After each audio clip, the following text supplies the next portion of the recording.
Good morning.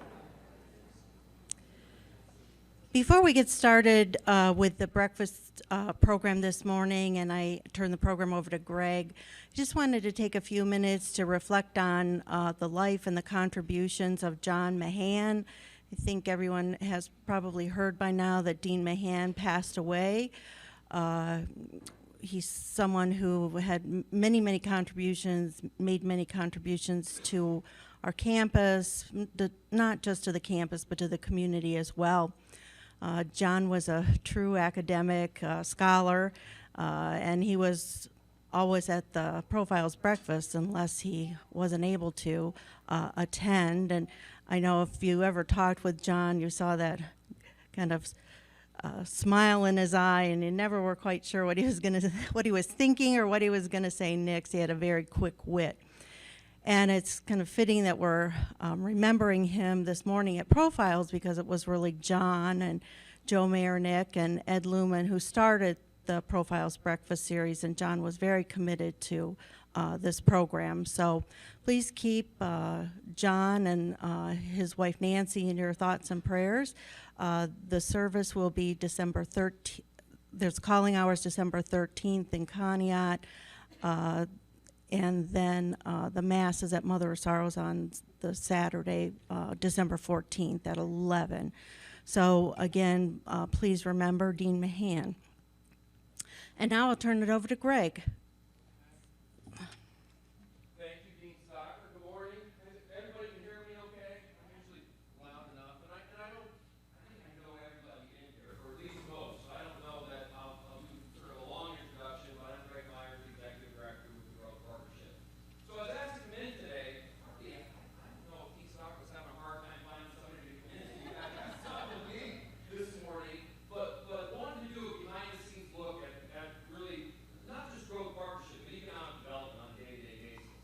I think a lot of times we assume that the general public and all of you know what we do day in and day out, but it really varies, and it's quite a broad spectrum of activities that we take on. So we're going to give you a little behind-the-scenes look, pull the curtain back a little bit.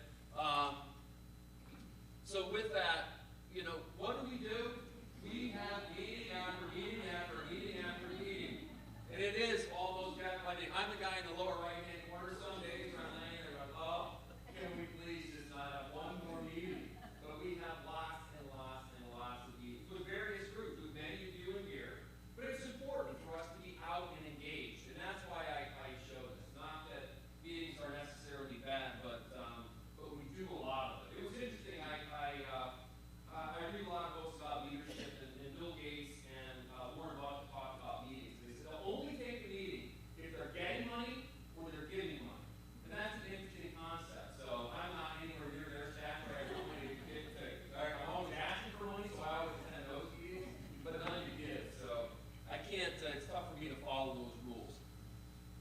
We do a lot of public interactions, and a lot of times when we talk, the response is, I did this, I did this in this reaction. So if some of you are familiar with some of the public meetings we've done, not all the time the message goes over very well.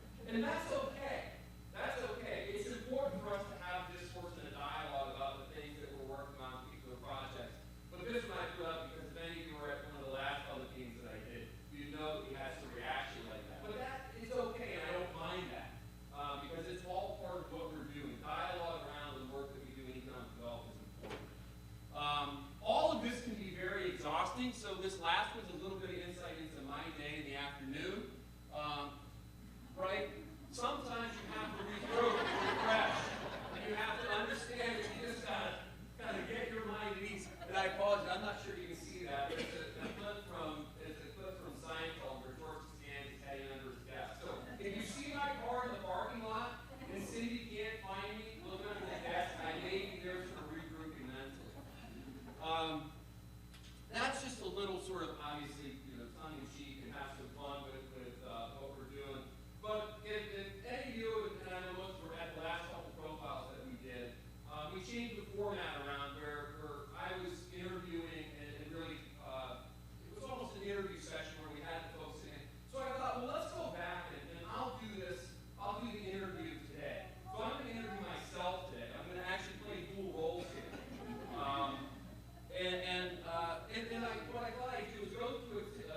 in a general sense, what we're trying to do is we're trying to build healthy economies that lead to healthy communities. When we talk about healthy economies, that means a diverse economy, an economy that pays wages that are good, strong living wages for people to be able to live quality lives. And I don't mean that they have to have, $1 million home on the lake, right? But they can buy a home, they can buy an automobile, they can go on vacation, they can plan for college for their kids if that's what they want to do. We're trying to build an economy in which our people can live a good quality life, our residents in the county. And that's really the ultimate goal. But how we do that is we do that through resource development and utilization. And what resources do we have that influence economic development? We've got our commercial and industrial land that we can put businesses on in operating. We've got labor, capital that can influence that, those investments from business and industry that help create jobs, infrastructure, education, and then again, what we're trying to do is encourage private investment. And that private investment leads to job creation and tax creation that flows into our community. So that's really the end goal with economic development.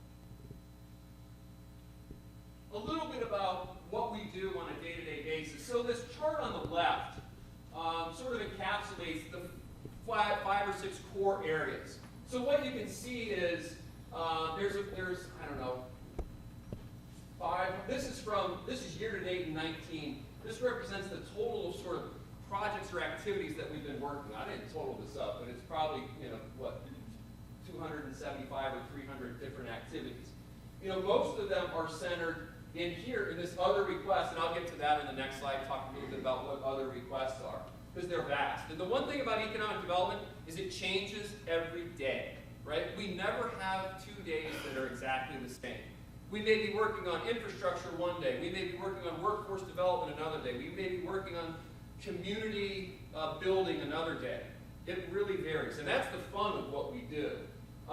So right this year, we have 5 sort of active projects that we're managing. So those would be, most of you are probably familiar with the Petman project. That's an example of a project that we're actively engaged in managing on a day-to-day basis.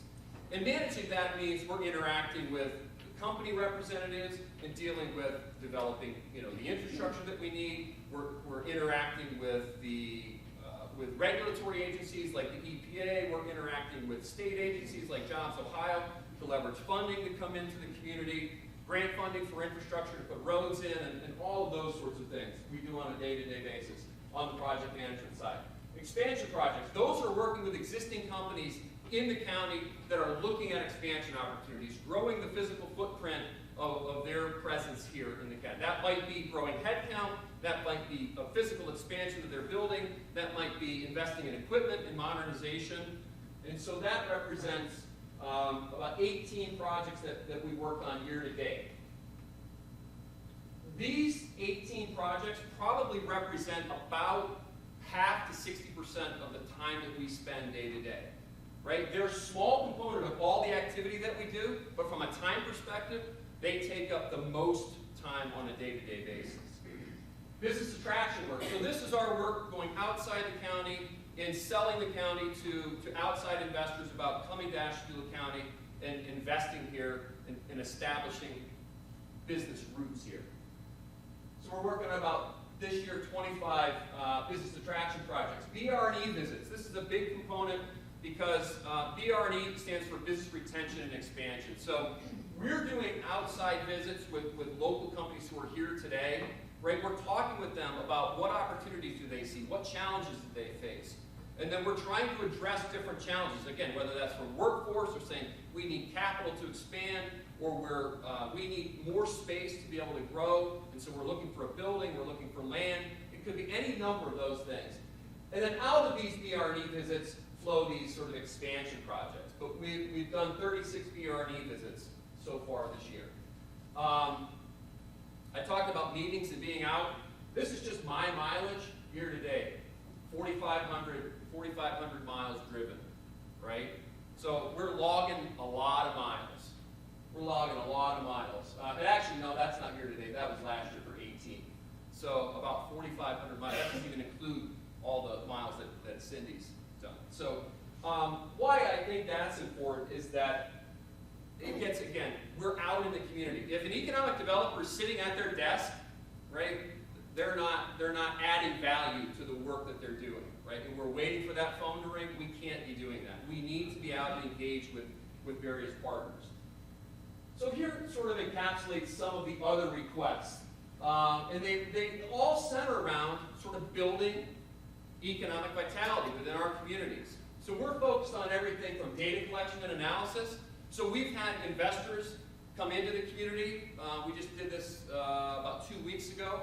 We had an investor from another state coming into the community, looking around, looking at investment opportunities and saying, we want to understand various components of what's happening within your marketplace. The role that we play is that we're collecting that data and assembling that and distributing that back to them to help address questions that they have, whether that's around retail spending, whether that's around workforce within a particular radius. It really runs the gamut. And as you guys, we're a small group. Questions, don't wait till the end. Raise questions as we go. So anything that comes out of that. Whoop, I'm going to slide back here. Community involvement. So presentations like this one, we do a lot of these type of events. We serve on a number of committees throughout the community, and happy to do that. Workforce development. This again is managing our jobs board, engaging with companies to post positions. This is working with our internship program, working with mentorship. So, workforce development takes a fair amount of time. And those of you who haven't met, we have a full-time staff person working on workforce development, Georgia Clemencic. So if you haven't met her, I'm sure you will soon.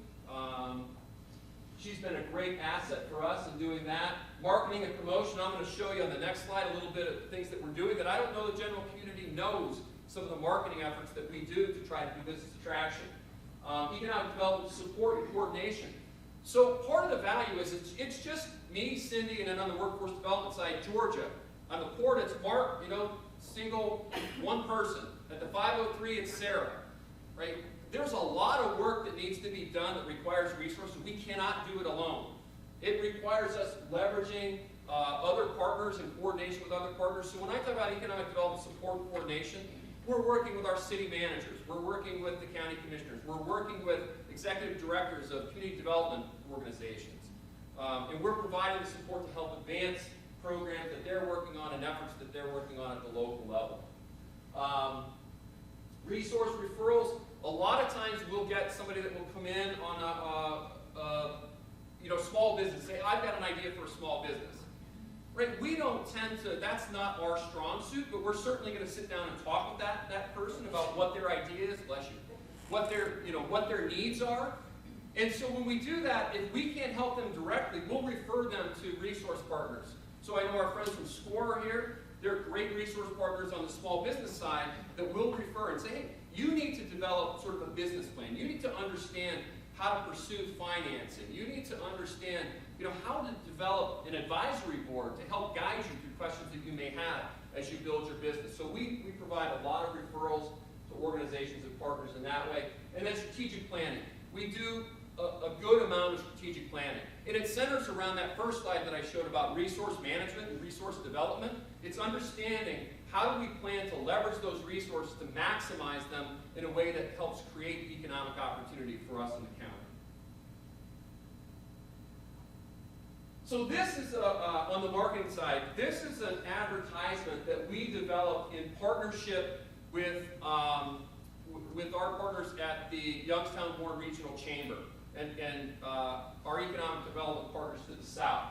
So this is a four-county effort between Ashtabula, Trumbull, Mahoning, and Columbiana counties. This is an ad that was in the October Wall Street Journal, right? And what it's really doing is it's promoting the concept that group developed, that we developed, this lake to river corridor. Again, we are a unique set. We're part, and I'll talk a little bit about partners, but we're part of a 19-county partnership called Team NEO. And within that 19 counties, it goes as far west as Lorain County and as far south as Summit County.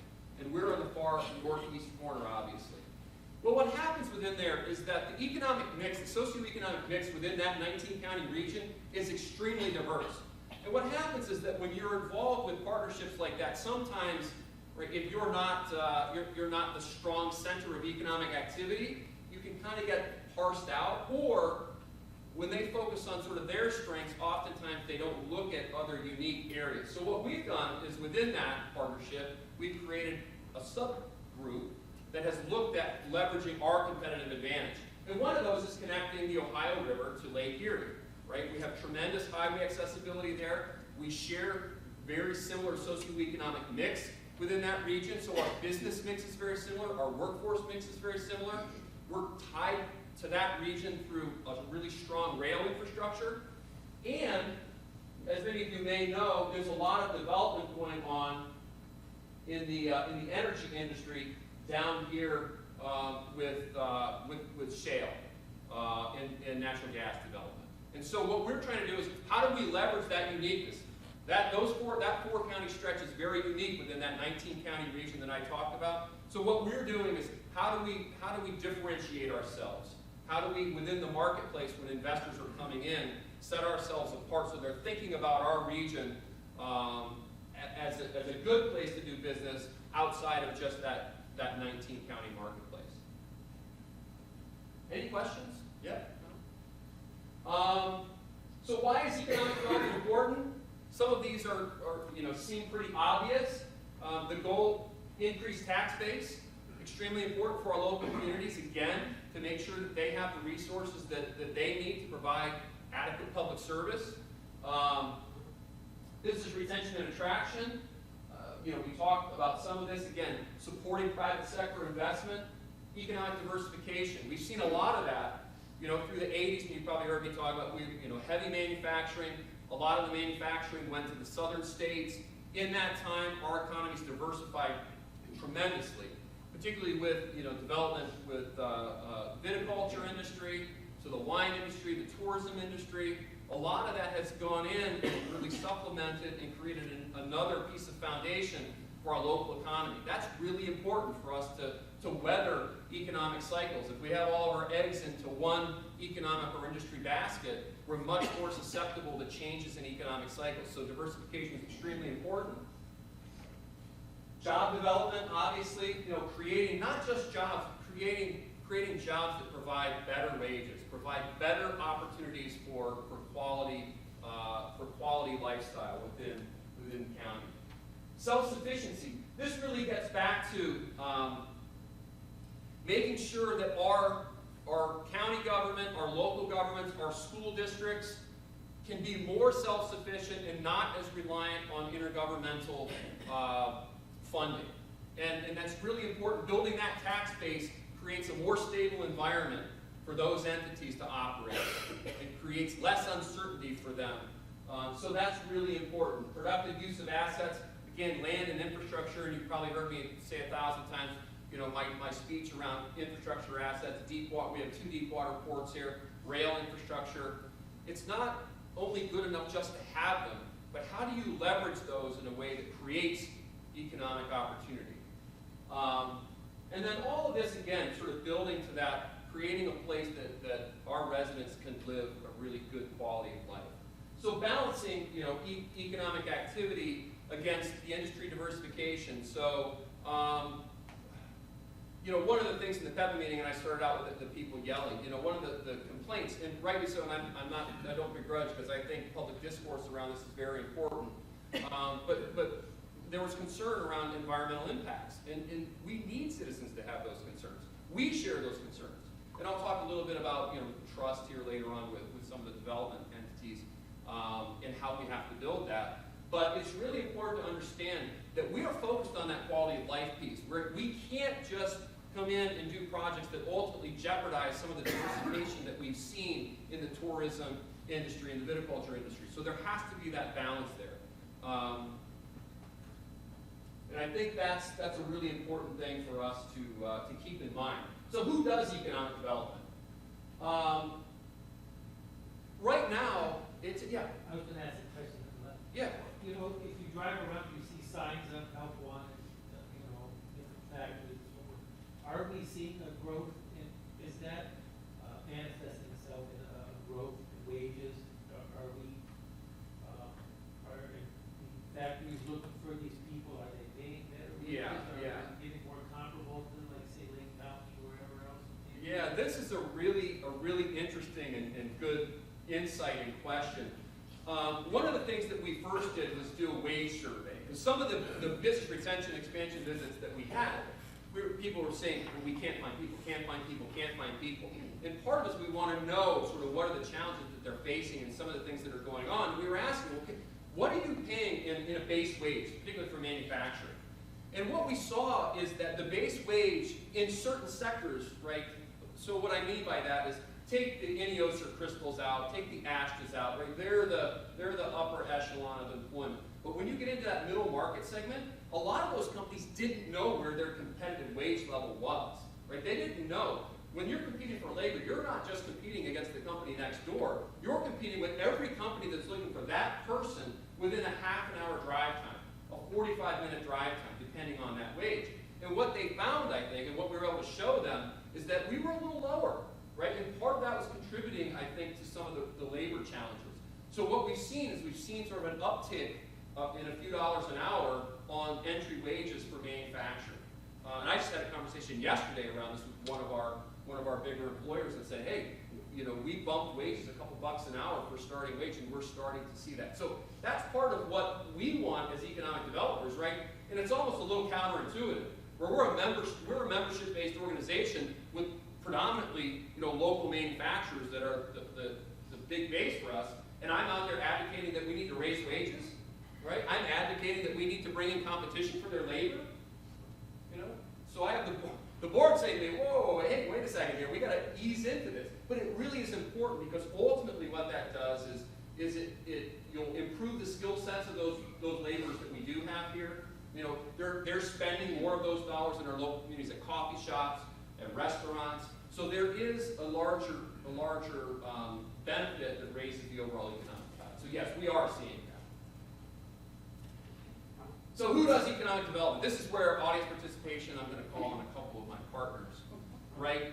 So I'm going to ask really quickly, because I think a lot of people don't really understand the difference. We talk about the Center for Economic Development, which is made up of Growth Partnership, the Port Authority, and the Ashtabula County 503 Corporation. And a lot of times, I don't know, everybody says, it's economic development. Don't you all kind of do the same thing?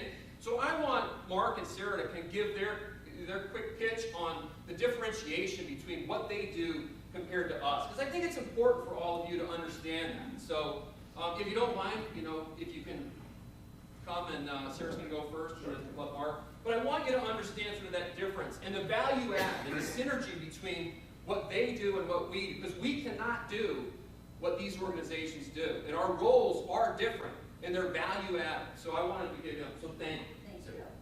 So good morning, I'm Sarah Bogardus. I'm the new executive director at the Ashtabula County 503 Corporation, and I just want to give you a little information about us. We were formed in 1983. We are a nonprofit organization, and we operate with a 9-member board, and I'm the only employee. So I work closely with Mark Winchell and Greg. We're all housed in that new Center for Economic Development that the county has. We're located between the post office and the county courthouse, right across from the Huntington Bank there in Jefferson. So if you want to see the new offices, stop in and see us. But so this was started, and what's our goal is to administer a revolving loan fund.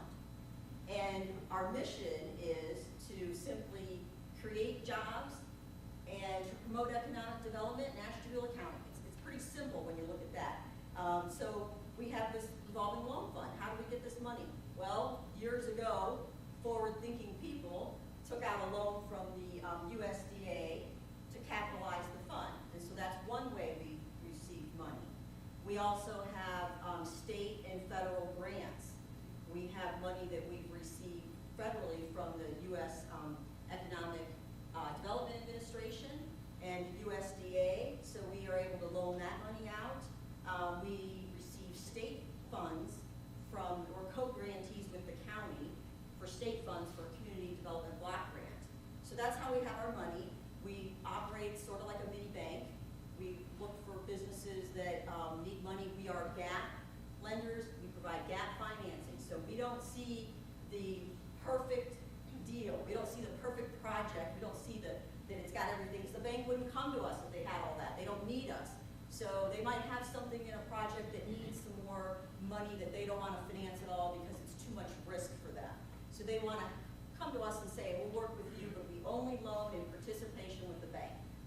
do a standalone financing for anyone. So that's basically what we do, and then we help with the banks when we partner with them. We will actually subordinate our lien position to second place and let the bank get in there first. So that makes them a little more comfortable. So we kind of spread that risk out, make it a little more comfortable for the banks. And so we've done loans with a lot of the local banks here, savings and loans. So that's what we do. Let's see, what else do we want to say? Oh, to keep with our mission, we need to see, that's one of the things is we have to see, for every $25,000 that we lend out of the revolving loan fund, we need to have at least one job created or retained attached to that money lent. And we're actually doing better than that, and I can't say we because I'm brand new, but the organization, it's closer to, for every $8,900 lent, we've seen a job created or retained. So that's actually very good. We loan money to all sectors of businesses. We've loaned money to, in the past, to tourism, retail, service businesses, farming, hospitality, manufacturing. So if the project makes sense and it's good for the community, we want to get involved. We do the same types of things as banks as far as looking at someone for a loan. We want to see the collateral. We want to see that they have cash. We want to see that they have good credit, good character. We want to see all those things, but we can jump in and help them. If they only have a small amount to put in towards the loan, we'll do a percentage, and then the bank will do the other percentage. So that's kind of our organization in a nutshell. Feel free to stop in and see us. Are there any questions? I know that was very quick. I want to give Mark a lot of time to go over his. Yeah. Everybody will appreciate it. Making a cup of coffee? Matter of fact, I'm going to sit down over here. It's going to be a while. We also do, when Greg talks, he says economic development is everyone's job. We refer a lot of businesses to the Small Business Development Center who maybe need to get their business plan together. And SCORE, I understand we have some SCORE representatives here. They had a very nice seminar a couple of weeks ago in Jefferson that they did for business startups that I attended, and they do a wonderful job, and they're all volunteer-based. So I can't say enough about them. I mention your name quite frequently. So we work with all the partners. So. Great. Any Thanks, questions? Sarah. Or? So I'm going to point out one example. Everybody, maybe you're familiar with Clothing Hoof on Bridge Street, up on the left. That's an example of a project that the 503 funded. I don't think without your support in that project probably does not get done. But a good example. That's a risky industry, right? The retail restaurant business is a risky business. The banks don't necessarily want to take on all that risk. That's why there's value, significant value, in an organization like the 503 being able to step in and close that gap, that risk gap for the bank. So thanks, Sarah. Mark, you're on. I got my timer going though. Yeah, so it makes extra for wait till the very end to talk. So I get to the last piece because I can take 30 seconds to 30 minutes, and I've got about 4 hassle stuff in there. Mark Winchell, I ran the County Visitors Bureau for about 12 years, came over to the 503, had an opportunity to work there for about 4.5 years, and I'm at the Port Authority. The cool thing about the port, if you're unfamiliar, people ask all the time, what is a Port Authority? We don't have any boats, we have very little water. We're creative with higher-rise boats to do kind of very interesting special things. We can do the stuff that government can't and the private industry can't afford. So we're kind of that perfect bridge in the middle. So our 3 areas of expertise that we focus on are raw water, brownfields, and specialty financing. So specialty financing, again, deals that are just a little unique, very much like the 503, finding that piece that just isn't in another respect. That's a good way for us to add value. On the brownfield and redevelopment side, my predecessor and the board were very good in recognizing there's opportunity there. We have a ton of brownfield redevelopment. Greg talks all the time about business expansion and retention. As they're doing development projects, though, again, where are we going to locate a facility like that? We have a ton of these brownfields that can be redeveloped into very, very good possible sites. We've got a tremendous amount of infrastructure. Everyone's kind of familiar here locally, the term Union Carbide, that facility that was located up in Ashtabula Township. A lot of brownfield redevelopment sites there. Little pockets of them throughout the county, gas stations. They formed a coalition with the county agencies, as well as Geneva, and now with the land bank, to do what they call tank anchors. They were pulling tanks out of the ground and redeveloping these small little gas stations. Again, these little microsites for entrepreneurs and opportunities there. And the last piece of it is raw water development. So we own the former CEI facility, Plant C. So we have a permit to pull 200 million gallons a day out of Lake Erie. We're currently pumping about 20 million gallons a day. It goes to service Ineos. We have a new line that just was, will be turned on here very shortly, but a new line that was just built to Ashtabula. Companies like Praxair, again, anything they need raw water for processing, part of their cooling elements, we can pull out of the lake and provide that tremendous value. Everyone loves to go to Arizona. It's a great place to be, a great place to have your business. But very candidly, if you're a heavy water user, this is the place to be located. So we've got a very distinct and unique opportunity to attract those users here. So, I can talk about other bits and pieces about this, but very candidly, our opportunity to work with Sarah at the 503 Great Growth Partnership, and recognizing that we are very small staffs, and the need is very diverse. We have partners at the land bank, partners at the county. We utilize those those relationships between these agencies because there's so much to be done, and we don't have all the answers, but we have the right people in place to get those answers kind of fulfilled. So, questions? I work better that way? No? Nothing at all. Don't be scared of him. So Don't be scared. I'll stick around for a while. He's a gentle guy. I'll stick around for a while. If there's questions specific to what the port does or what we do in relationship with Growth Partnership or the 503, I'll stick around. But thank you guys for the opportunity. Great, thanks, Mark. One of the things I want to, when we work on some of these projects that have a huge impact on our community, or potentially huge impact on our community, we cannot be successful without the partnerships that we here with the Port Authority and with the 503. It just can't be done. The other part that I want to point out is we can't be successful unless we have all of you doing this too, right? When I say it takes a village, economic development takes everybody, right? Whether that's Holly working on workforce development and giving me bits and pieces of insight based on her conversations with her clients, whether that's working with Eddie and Dawn at the land bank around what are you guys seeing, what opportunities can we use to leverage that resource, right? Whether it's working with our community development partners that are in our social service agencies. It takes everybody to create that environment that we're talking about having a vital local community. So it's critical that, when you talk to anybody about development, again, whether it's small business, whether it's what's going on in the community, and I'd like to know more, refer them out. We can't answer the question directly. We're happy to do that. And oftentimes, some of the calls I get, they're not pleasant, right? They're saying, why are you doing this? And I'm happy to have those discussions. We might not see eye to eye at the end, but I'm happy to at least have an honest conversation about why we're doing what we're doing and why we think it's valuable. So do economic developers create jobs? Quick question for the audience. Do they? Anybody? Come on, guys. Yeah? Oh, I see one. Well, so the primary measure of success in economic development traditionally has been jobs, right? What's your base in your local economy? What are the jobs added? And then net new jobs. That's traditionally been sort of the measure of success. And it's traditionally been the measure of whether governments, whether local, regional, or state governments provided financial assistance to projects. That environment's changing a little bit. I'll be honest, I probably created 1 or 2 direct jobs myself in my 25 years of doing this. Right? We facilitate job creation. We're not direct job creators. That's coming from the private sector. And what we're trying to do is create an environment in which they can thrive and they can add employment. And so that arena's changing, right? We're seeing modernization. We work on a project in Orwell with Kennemetal, $150 million capital investment, right? You'd say, gotta be creating a ton of jobs there. Well, they were modernizing that facility to one of the most modern within their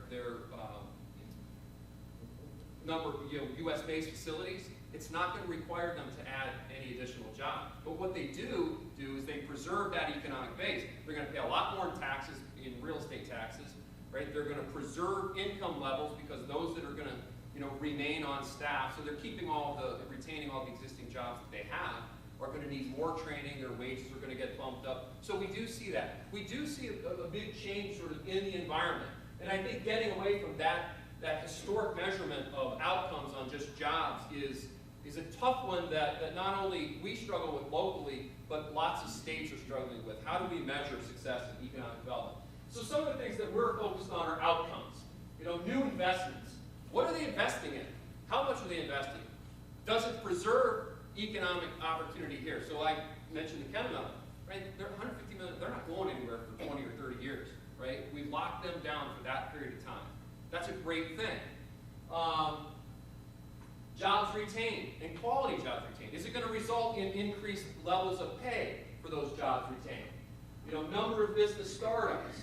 That's really important in Ashtabula County, and I think my predecessor, Don, talked about this a lot. Our number of business startups is very low compared to other, counties that are similar socioeconomic mix as Ashtabula. And part of that is that we need to just, foster that, that environment of entrepreneurship. Have the resources, whether it's SCORE or 503, to be able to let those entrepreneurs have the resources that they need to succeed. Growth in taxable real estate values. Again, a lot of what we're seeing, that's important because that flows down to all of our taxing entities. It funds our schools, funds social service programs, funds public service programs. Extremely important for us to make sure that we're seeing that type of growth. Wage growth and income taxes, labor participation rates. Again, so what we want to do, this is really getting our high school folks, when I talk about labor participation, everybody talks about we've got a declining population, that's a bad thing. Yeah, that's not a good thing. But for me as an economic developer, my bigger concern is the lowering rate of labor participation, right? Our population is declining, and I can't remember the statistics exactly, so don't quote me on these, but our population is declining on an annual basis somewhere around half of a percent, right? Our labor participation rates are declining at about 8% a year. And what is that? That's retirements. That's people saying, forget it, right? I've been looking for a job and I can't find the job that I think fits my skill sets. I'm out of the workforce. I'm not even looking for a job anymore, right? Or that's young people saying, I'm going to forego getting into the workforce and I'm going to pursue education. So that's a bigger concern for me, but an opportunity. In my mind, that's an opportunity. So labor participation, we're graduating 800, about 800 kids a year graduate out of our high schools. That's a prime opportunity for us to put them into employment positions here locally, good quality employment positions. So I know we're short on time here, so I'm going to buzz through these last ones.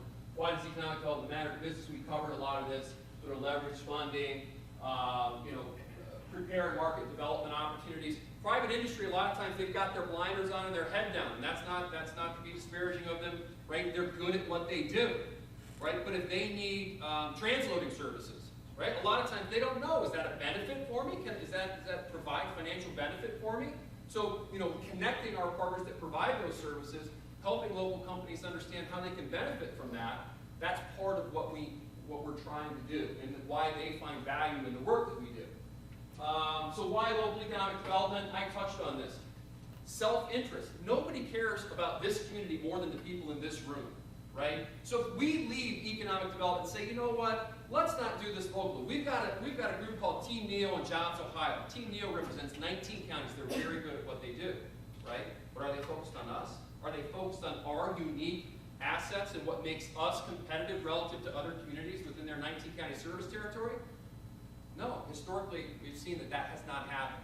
So, local economic development is critical because of that self-interest in making sure that we're out there day in and day out fighting for the opportunities that we need for our businesses and our residents. Confidentiality, I get a lot of this. We're not hearing a lot of what you're doing day in and day out. Well, part of what we're asked to do with businesses is maintain confidentiality, and that's extremely important. Where a lot of things, I'd love to talk about sort of all those projects that we're working on and give you all the details, but I'm not allowed to and I can't. And there's reasons why.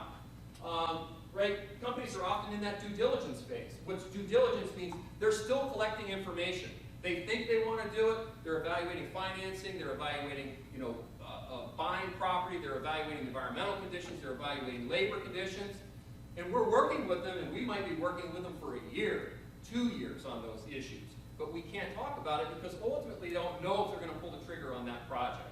And so what they don't want to do is say, we're going to do this, and then have something come up where that project doesn't materialize. And that happens more often than you think. So for those reasons, it's really important. Competitive business reasons, too. They don't want their competitors necessarily to know exactly what they're doing because that could put them at a competitive disadvantage. And then the last thing I just want to point out is that requires trust. It requires us to earn the trust of our community, us as economic developers to earn that trust. And when I say that, meaning that we recognize what's important to all of us collectively, making sure that when we're doing projects, we're looking out for the health and safety of our residents.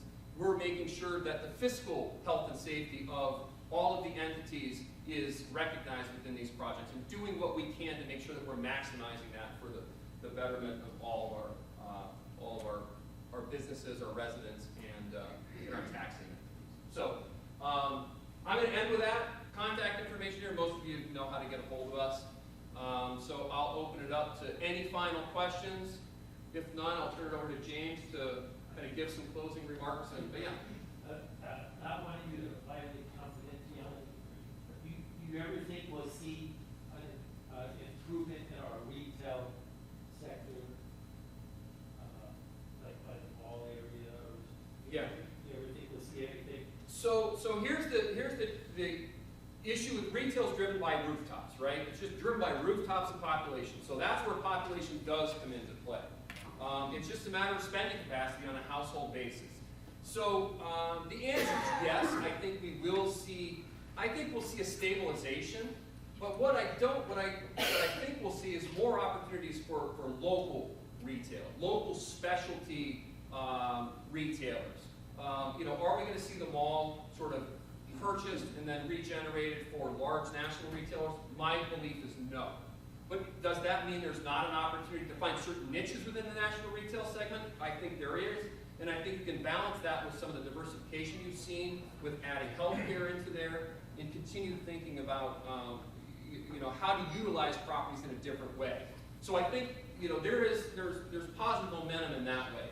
But are we going to be a retail center that starts to see additional growth of larger national brands? I don't think so.